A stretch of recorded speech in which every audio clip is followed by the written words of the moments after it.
आज आपण कमी मसाल्यामध्ये कमी साहित्यामध्ये खूप अशी टेस्टी चमचमीत अशी भरली वांगी रस्सा भाजी बनवणार आहोत। एकच्या जागी 2 भाकरी खाल एवढी छान होते।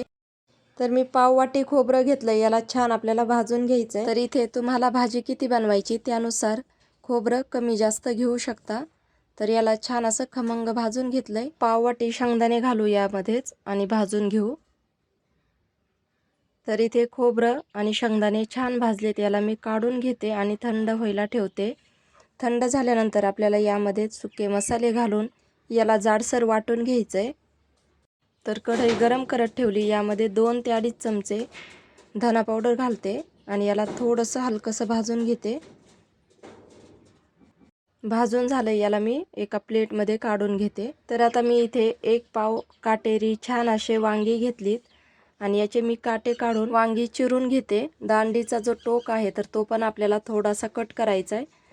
काटे काढून झाल्यानंतर हे वांगी आपल्याला चिरून घेतल्यानंतर मिठाच्या पाण्यामध्ये ठेवायचे, म्हणजे वांगे जे आहेत तर ते काळे पडत नाहीत। तर इथे मी हे सर्व वांगे चिरून झाल्यानंतर तुम्हाला दाखवते। तर इथे सर्व वांगी चिरून झालीत आणि आता आपण मसाला करायला घेऊ। तर इथे मी मिक्सरचं भांडं घेतलंय, त्यामध्ये जे शेंगदाणे आणि खोबरं भाजलंय तर ते घालून घेऊ। तर इथे मी 1 चमचा कांदा लसूण मसाला घेतलाय, अर्धा चमचा लाल तिखट, अर्धा चमचा जिरा पावडर, पाव चमचा हळद आणि 2 चमचे जी भाजवलेली धना पावडर होती तर ती घेतली, यामध्ये घालू। 1 मूठ कोथिंबीर घालते। हे आपल्याला पाण्याचा एकही थेंब न घालता छान जाडसर असं वाटून घ्यायचंय। 1 चमचा मीठ घालते। तर व्हिडिओमध्ये दाखवल्याप्रमाणे वाटून घ्या, जास्त बारीक करायचं नाही। तर पहा अशा प्रकारे बारीक करून घ्या।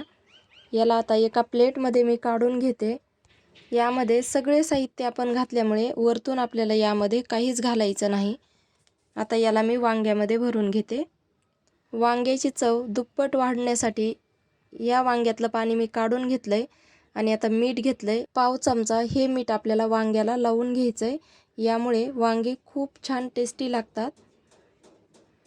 विश्वास ठेवा आणि विश्वासाने ही रेसिपी नक्की ट्राय करा। कमेंट करून कळवा तुमची भाजी कशी झाली। आता इथे हा मसाला मी वांग्यामध्ये भरून घेते। तर इथे मी कढई गरम करत ठेवली, त्यामध्ये तेल घालायचंय। तेल घातलंय 4 ते 5 चमचे। मोहरी घालायची 1 चमचा, मोहरी छान फुटू द्यायची। यामध्ये 1 चमचा आलं लसूण पेस्ट घालायची।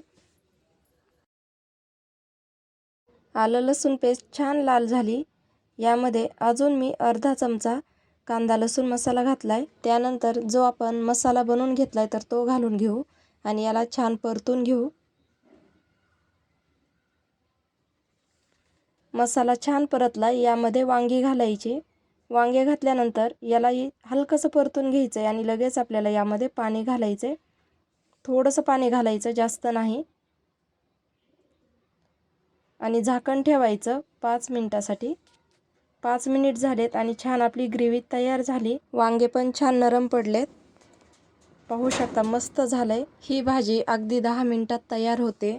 इथे वांगे आणि मसाला छान परतला, यामध्ये आपल्याला गरम पाणी घालायचंय। तर मी छोट्या कढईमध्ये गरम पाणी केलं होतं तर ते घालते। इथे मी 2 ते 2.5 ग्लास पाणी घातलंय। आता हे आपल्याला कमी गॅसवरती शिजून घ्यायचंय। सुरुवातीला मी 2 ग्लास पाणी घातलं होतं आणि आत्ता अर्धा ग्लास पाणी घातले। मीठ घालते चवीनुसार। मीठ हे जपूनच घालायचं, कारण आपण याआधी मीठ घातलंय, वांग्यामध्ये पण भरलंय। भाजी शिजल्यानंतर दाखवते। पहा, भाजी पाहून सुटलं ना तोंडाला पाणी, तर लगेच करायला घ्या आणि कमेंटमध्ये कळवा। तुम्ही जर माझ्या मायलेकी चॅनलला नवीन असाल तर सबस्क्राईब करा। रेसिपी आवडली तर रेसिपीला लाईक करा, व्हिडिओ आवडला तर व्हिडिओ शेअर करा। व्हिडिओ पाहिल्याबद्दल धन्यवाद।